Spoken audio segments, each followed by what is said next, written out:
my unified automation hat on. Yeah, the Ascolab and Unified are like more or less same companies.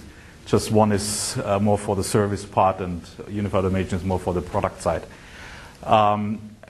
Today I will just give you a short introduction what we are doing, and then why we think OPC UA is moving to the sensor level, and what we are doing for that.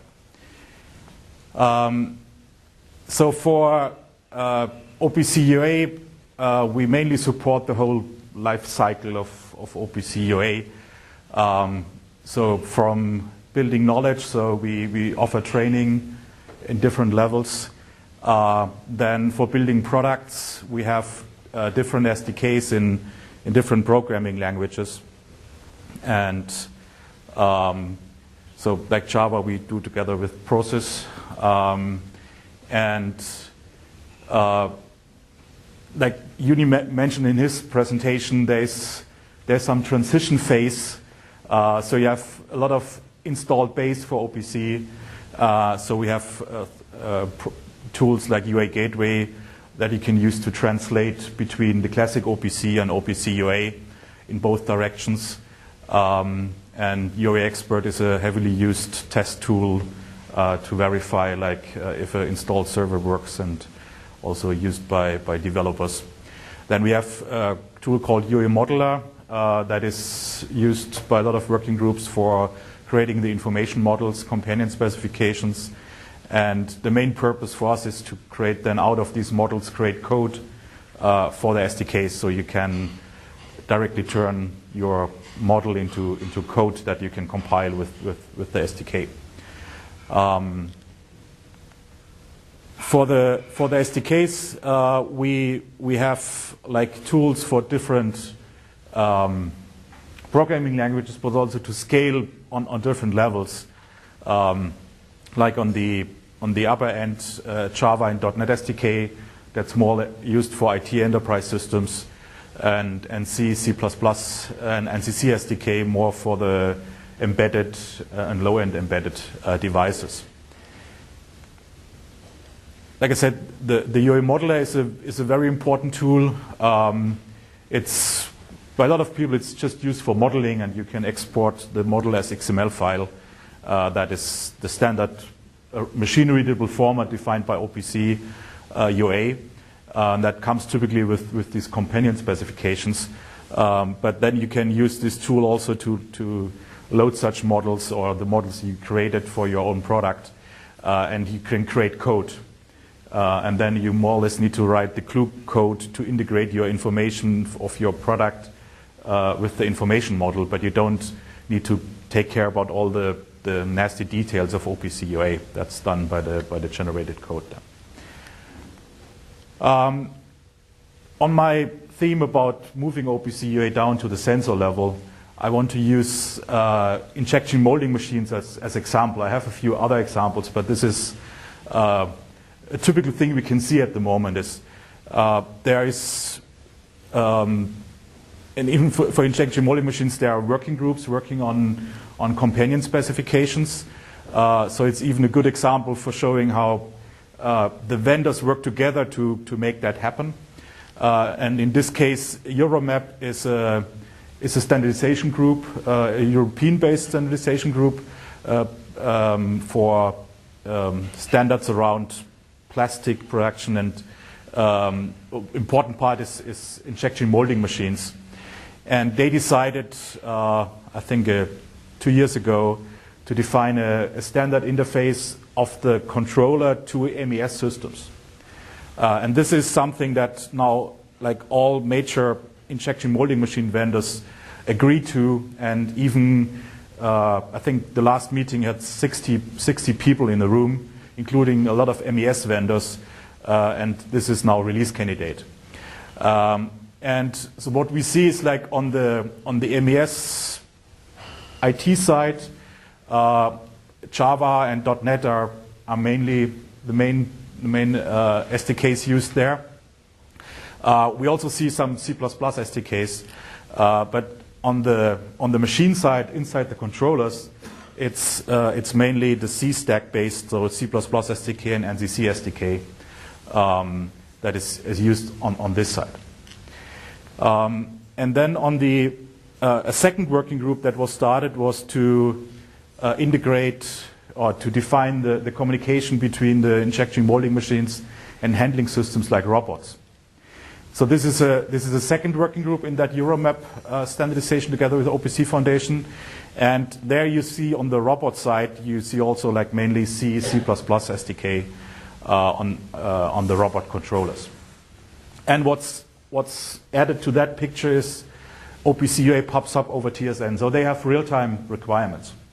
Because you can imagine if a robot is moving, you want to make that based on the right information provided from the machine or vice versa. So that is the first companion specification that relies really on OPC UA pops up over TSN. And so this is a typical setup we see for different areas, different machine types, that the external interface is moving to OPC UA, and it's also driven by support by a lot of PLC vendors. So it's a win-win situation for everybody.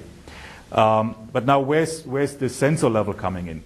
And what we see at the moment is based on that external connectivity, the machine vendors also try to use OPC UA inside the machine. So even if it's their own decision, so it's not the decision of their customers or not pushed by their customers, like if you go back to this one, in the last meeting there was, like Lego was in that working group meeting, and you can imagine Lego is one of the biggest customers for the injection molding machine vendors. And they heavily push for OPC UA. And they push for all the like security and all the features, and all the discussions where we talked about optional things. They always said, you can define it optional, but we will require it. So it was an interesting part of that working group. But to use it inside a machine is definitely not driven by their customers. It's driven by their needs. And what one of these machine builders told me, they have up to 40 devices, controller sensors, where they see potential OPC UA connectivity in the future. And that does not include every single temperature sensor. So I assume there are more than 40 sensors and IOs in such a machine. But still, it's 40 devices inside the machine they can imagine to connect long-term via OPC UA to their main controller. And that's a back-off one. It's because we are at back-off, so I'm not sure what kind of controllers are used in these machines. But the key thing is most of these devices are very resource constrained. So even what Eric said about his Raspberry Pi is a powerful PC compared to what they run in these sensors and controllers inside the machine. So what you really need there is a highly optimized SDK and tooling for that purpose. And we can see similar things in wind turbines. In the first step was really to provide information from a controller in a wind turbine up to MES SCADA level. But now since it's very heavily used in that area, they also push it down to the devices inside a wind turbine. And the same thing like where we see like in railway systems, where they started with single devices to connect up. It's like the German railway system, they roll out a complete separate network for diagnostics. So they have their safety network, and in addition they build up a diagnostic network based on OPC UA for all of their different devices, like point controllers or signal controllers, but at the end they want to monitor all this, like all the condition monitoring they want to do through OPC UA. So we see like let's say the next step of OPC UA is moving one level deeper into the sensors. So what did we do to cover these new requirements? And so we looked at what we have today, and like most of the C++ based SDKs toolkits are based on the C stack that we developed like in the early days of OPC UA, and that we donated to the OPC Foundation. But the problem is you cannot really change that stack because you have so many applications that rely on it, and so you cannot really further optimize it. And so the minimum resource requirement at the moment is we can go to 1 megabyte RAM and ROM usage, but you cannot really go smaller. And for such sensor level devices, a lot of them, they want to go smaller. And also the communication stack has a significant part or impact to the efficiency of the communication, because all the message handling is done inside. And so we decided to do a complete new development from scratch, so no reuse of anything that was there. And the goal was to scale down to like 150 kilobyte of RAM and ROM usage, and also to improve performance performance of the communication, and reduce, by that, also reduce CPU load. And to really, from the beginning, completely design it for very resource-constrained devices. And just to give you some insights here, this is a typical picture for existing SDKs. You have a communication stack that we developed for different programming languages inside the OPC UA working group in the beginning. We did that like for C, for Java, for .NET. So this is then the base for a lot of application libraries that build on top of these stacks.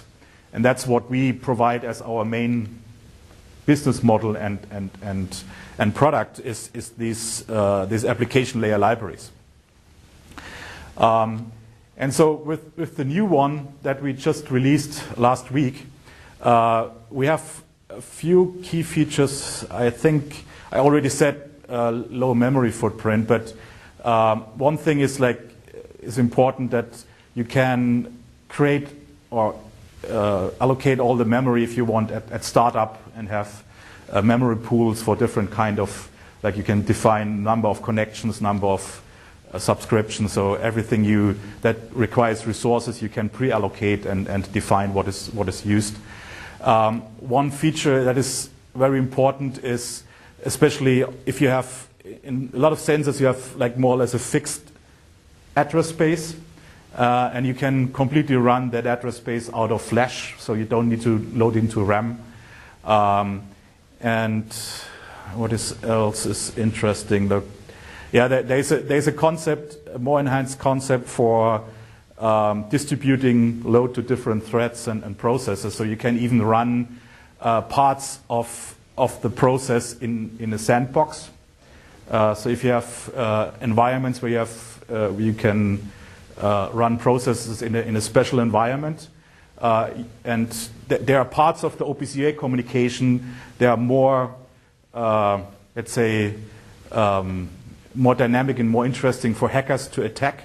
And if you run that part of the OPC UA server in a sandbox, you can harden your system in terms of security.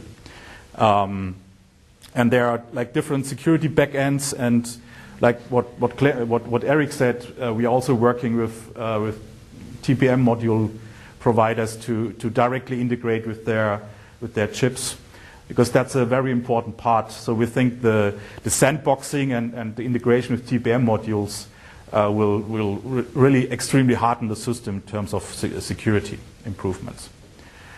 And so the architecture of the new SDK is completely different. So you cannot find a stack anymore. There's just different platform layer modules, like for networking. So there are different networking backends, different crypto backends, so we can support OpenSSL, but also other crypto libraries. And you can have different PKI backends. So, for example, integrating different TPM modules or crypto chips over time. And then you have the functional modules on top of that. But there's no separation anymore between SDK and stack. Okay, so for us, applying OPC UA to the sensor level, there are a few key factors that are relevant on this level. One is we do not really see OPC UA for I/O communication on the sensor level. So there are dedicated field buses highly optimized for that part, and so you will not see a simple temperature sensor connected to a I/O card of a PLC using OPC UA. That will not happen for a long time. But where we see OPC UA is for condition monitoring, so additional information about the devices, and also what is very important, like configuration. So to have a flexible dynamic configuration, self-describing devices, that's the strength of OPC UA. And we see like a lot more requirements in this area, and that pushes OPC UA down to that level. And what also comes with TSN is this converged network, so that today you have specialized real-time networks where you connect your devices, sensors to a PLC, and from the PLC you have your regular Ethernet connections. And with TSN, you will see real-time and non-real-time communication on the same network. And that is important to make use of these features, because otherwise you always need to run through gateways from your real-time Ethernet to non-real-time Ethernet. So this is a long-term, that's an important part of the story.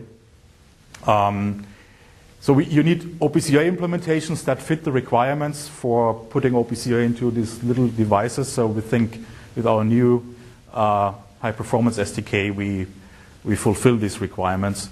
And availability of PubSub is also a very important step because it also can reduce resource consumption for subscriptions in smaller embedded devices.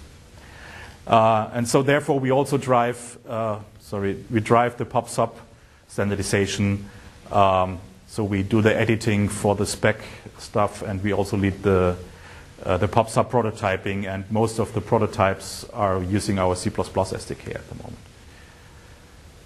Okay, so that was my presentation for Unified Automation. Thank you.